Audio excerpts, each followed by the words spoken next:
First of all, why would anyone want to create something like this? Scientists have been puzzled why H5N1 bird flu hasn't kind of made that leap into the human population. Over the last 5 years, they've been tracking it carefully, and they know that it kills 60% of the humans that it infects, but it doesn't spread from person to person. It only spreads from birds to humans.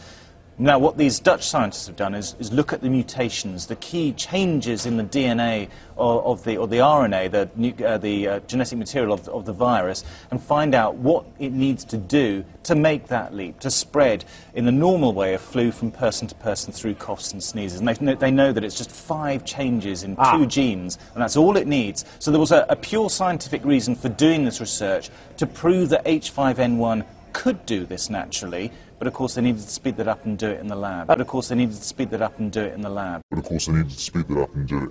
Okay, but also does that help then? That's getting one step ahead of nature in terms of prevention and cures. It could produce a vaccine or maybe drugs further down the line, so that they're prepared. Should the virus naturally do this, they would be able to keep one step ahead. But of course, there is this double effect. By showing that it's possible, you're also giving perhaps the hint to bioterrorists